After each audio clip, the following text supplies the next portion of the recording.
My name is Mike Dark. And I am Richard Wagner.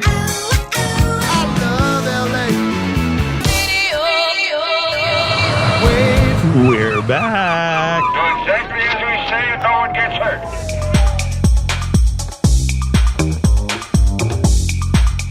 My name is Mike Stark.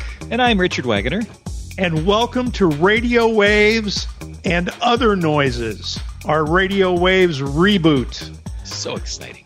Are you excited? I'm excited, Richard. I am. We've had a lot of people call for this. So Absolutely. So we're back.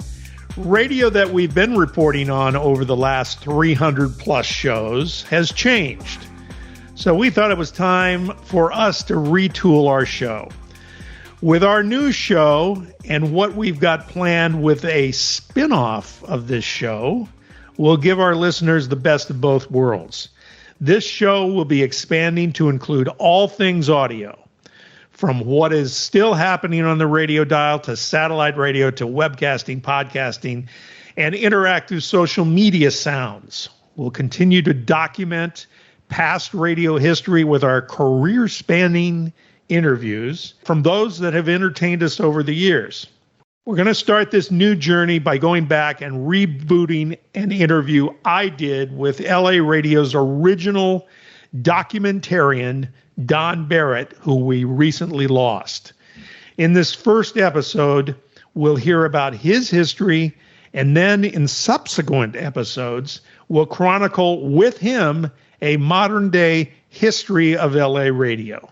We'll be presenting this series of shows on a weekly basis.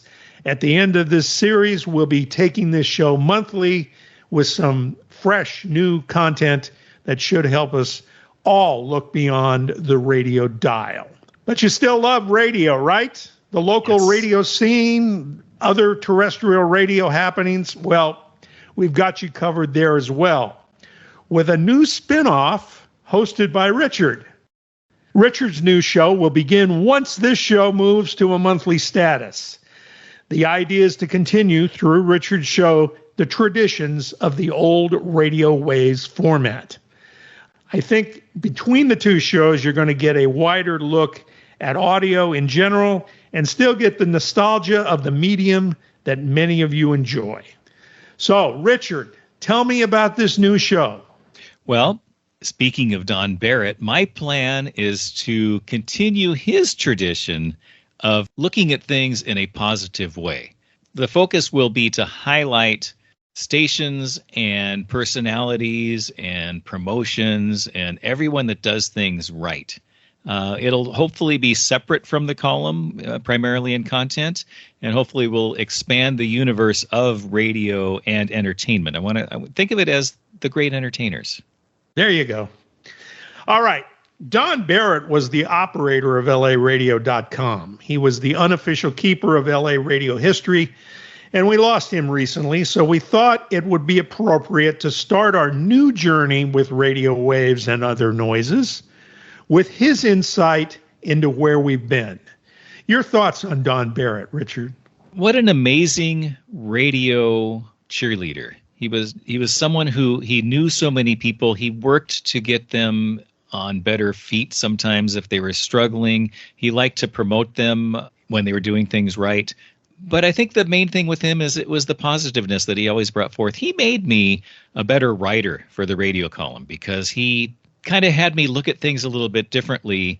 And as I was growing older and growing up with the column, I became less snarky and a little bit more reflective. And I think overall, he really made my column better just from knowing him.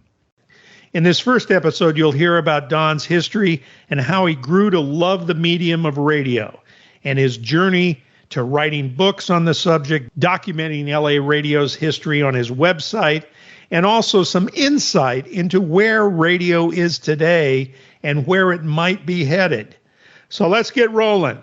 We want to thank you all for joining us on the premiere edition of Radio Waves and Other Noises. Welcome to the show, Don Barrett. Good morning. Good morning. He is the keeper of all of the LA history when it comes right down to it, at least modern history. Let's talk about your background. You grew up here in Los Angeles? I grew up in Santa Monica back in the 50s, and I discovered radio when I was 9, 10 years old. And at that time, KMPC was one of the leading radio stations in the early 50s. And then in the midst of going down the dial, I discovered rock and roll. And really it was R&B at that time. And to all of a sudden be exposed to K-Star and Perry Como, and then be exposed to the Orioles and the Crows and all these bird groups and car groups and so forth.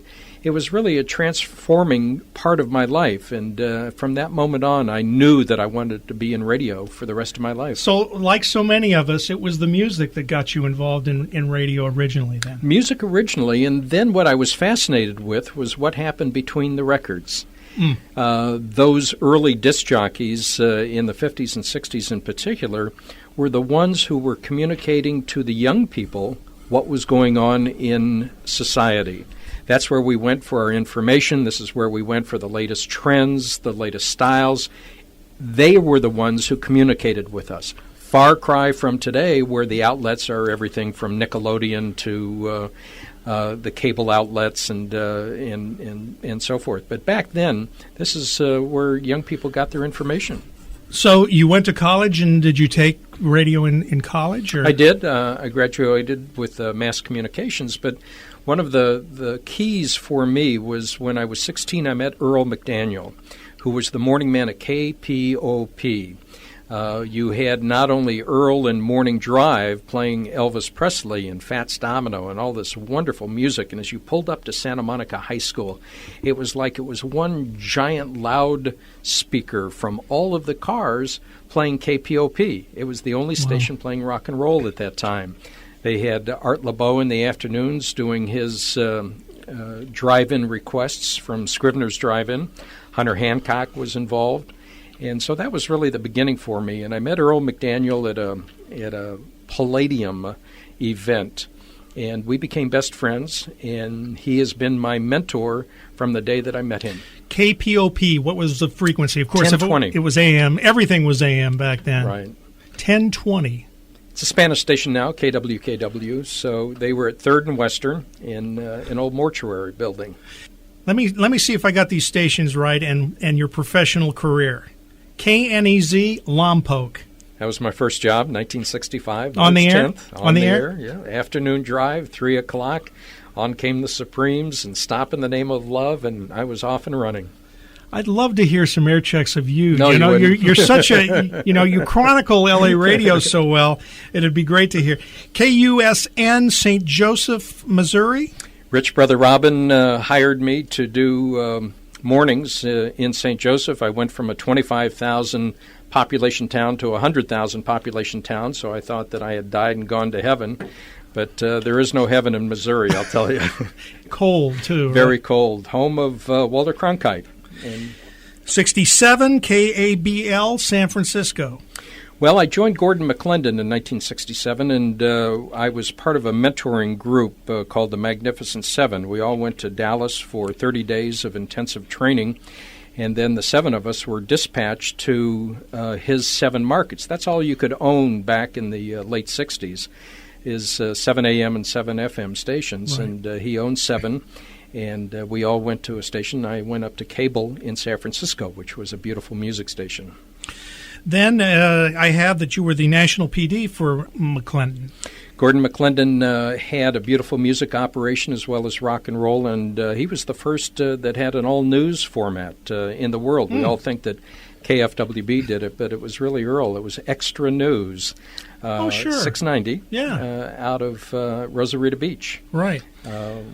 WWW in Detroit, Michigan. W4. That I love Detroit. Of all the cities I lived in, I like Detroit the best. It gets cold there, too, though. It gets very cold, but there is a sensibility with the people who live in this basically a Midwestern town that is kind of agrarian, and all of a sudden with Henry Ford it became an industrialized city, and so the people who came in really had some grounding, and it was a great city. And of course Motown, when I was there, was flourishing in the late 60s. So it was a Great place to be. great place to be. And you were GM at that point, right? You had General moved off manager. the air completely. And, Well, I got off the air real quick, so and then WDRQ, also in Detroit, right?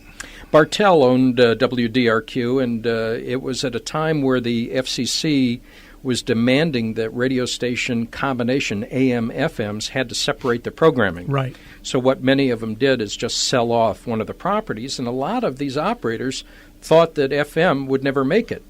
So they kept their AM stations and would sell the FM. Now, we're going to talk about KHJ in a little bit, and they had to do that same thing, didn't they, at one point? They were KHJ FM. AM and FM. Right. Yeah. Then you moved to L.A., back to L.A., right? KIQQ. That must have been big for an L.A. boy to come home, huh? Well, it was one of those dreams. I mean, to start out in Lompoc and make the trip to Missouri and San Francisco and Dallas and Detroit, and then to be able to come home where you grew up and just fell in love with radio, and to be able to start a radio station here was just really the ultimate. Tell us a little bit about those early days at KIQQ. Well, we started with just a frequency. It used to be the old KFOX FM, and they sold it off, and the Weyerhaeuser lumber family bought it. And they bought it for $1.2 million. And everybody said, oh, my goodness gracious, headlines in the trade publications. What have we come to, an FM station selling for over $1 million? And there was a void in the marketplace at the time. We call it adult contemporary today, but it was really a hot AC station. And we turned it into KIQQ, K100, and we were one of the very first radio stations to have the call letters be identified with dial position, right, because we were still having a problem getting people to switch over from AM to FM. And so we thought that the dial position of K100 FM, and we started a whisper campaign.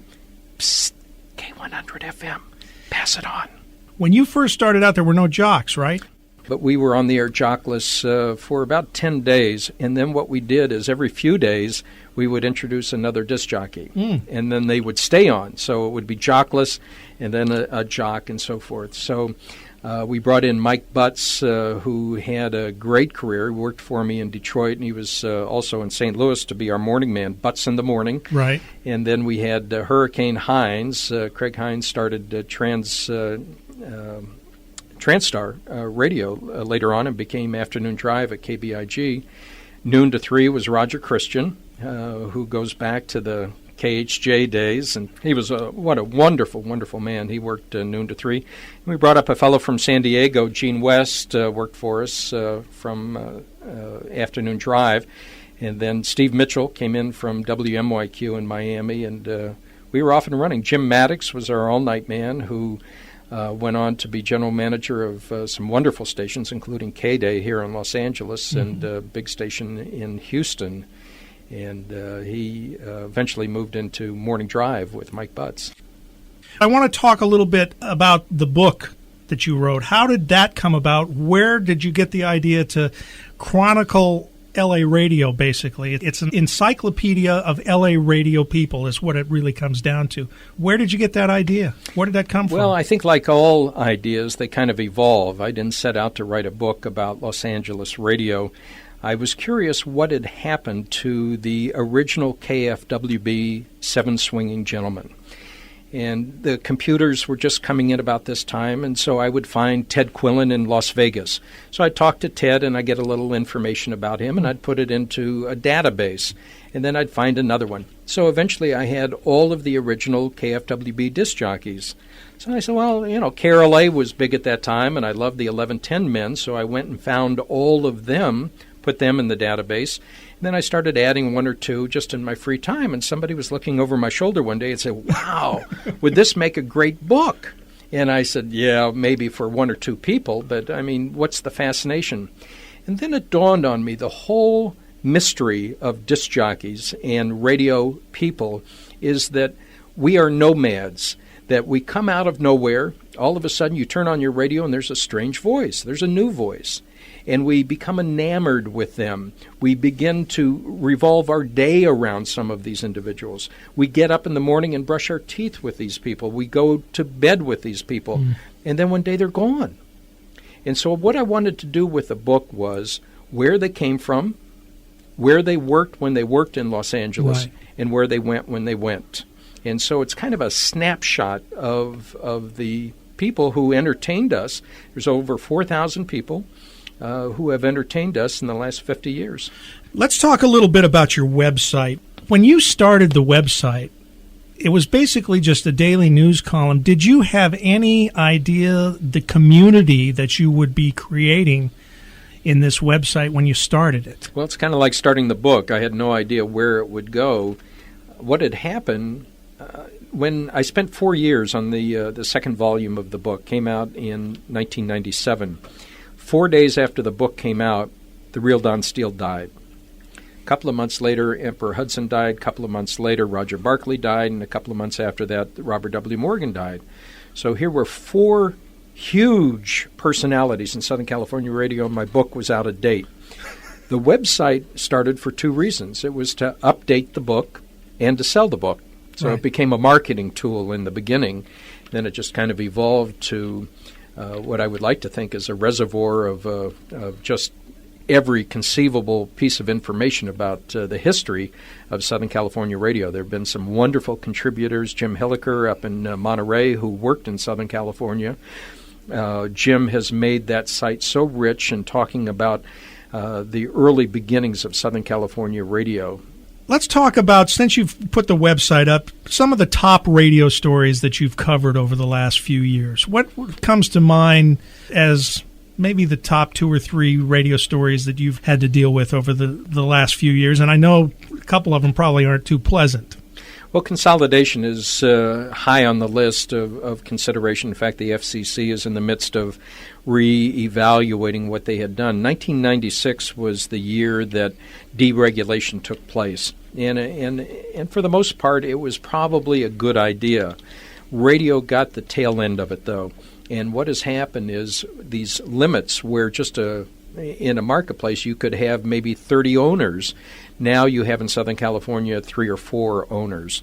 And when you have the concentration of power that you have today, it then limits what happens. And I remember Roger Barkley, after he was fired from KABC, and then he said, you know, what I'd really like to do is go over to KMPC. It would be a natural for me in a beautiful... Sure. But he said they're owned by the same people. Right.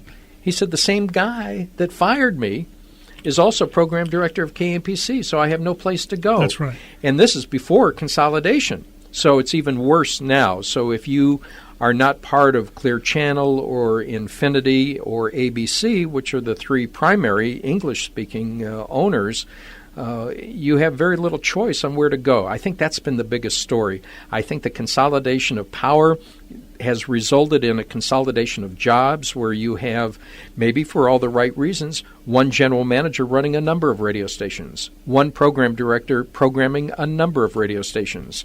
And so the job opportunities for people who want to get into radio has been severely limited. And also, many would argue that the choices on radio have been limited. The intensity of the competition back in the late 50s and early 60s was just enormous. You don't have that same kind of feel today because if you have a beautiful music station or AC station like KBIG and KOST, they're both owned by the same people. Right. So they're not going to hurt each other. So they pick their music accordingly. They pick their promotions accordingly, that they don't interfere with each other. And at the top of the heap of some of these companies are people that really are not radio people as well. A discussion in this morning's email section of your website talks about Mr. Mays of the Clear Channel Company, who, quote, said, "If anyone said we were in the radio business, it wouldn't be someone from our company. We're in the business of providing news and information. We're not in the business of providing well-researched music. We're simply in the business of selling our customers' products." Well, it says a lot. You would hope that he would think that statement that he made is an inappropriate statement, but he hasn't taken it back, and I believe that's what they believe. And this is the man that heads up probably the biggest of the 1,200 radio conglomerates. stations, Mike. Yeah. Okay. On that positive note. Well, if you flip it, there are opportunities for people who have figured out that times have changed. Radio stations have changed. Once upon a time, there used to be orchestras. Once upon a time, there used to be engineers who would lift the needle and put it on the record, and the announcer was in another room. Right. Times have changed, and you must adapt to those changes. And many people think, well, since you're a historian of LA radio, don't you pine for the old days? And I really don't. I think the exciting opportunities are today. One just has to figure out how to adapt to the environment today, fit into it, and then succeed. Well, I think we're sitting in a facility which could be the future internet radio. There's a possibility that someday down the line that will help change the texture of radio in general too. Well, when you think of the internet, the first thing that comes to mind is that you have to be sitting in a room where your computer is. Well, once upon a time, and I was one of the early pioneers in FM, our biggest problem was sets in use. Where do you people would say, I can't listen to you. I don't have an FM in my car. I don't have it at home. When I was general manager in Detroit, not a month went by where I wasn't sitting with the executives at Chrysler and at Ford and General Motors saying, you must put the FM in as standard equipment. And they said, why would we do that? It costs us money to do that. And it was a battle for quite some time till we got the sets in use so people could hear it. I think the same thing will happen with the Internet as it becomes more flexible, either through wireless technology or however it's going to work, to open up an arena for people that they're not getting from consumer radio. There you have episode 1 of our Radio Waves reboot, Radio Waves and Other Noises. We are now found exclusively on Spotify, and we'll be back next week with part 2 of our series with Don Barrett. Next week, you'll hear about 2 groundbreaking top 40 giants in LA radio, KFWV and KRLA, with plenty of air checks from the early days and more of Don's insight into what makes them tick. We'll also be letting you know more about what will be happening with Richard's spinoff show in future episodes. So, we're off and running, right, Richard? Sounds good to me. This is a great interview. I love this interview. You did such a good job with it. Until next week, this has been Radio Waves and Other Noises. Thanks for joining us.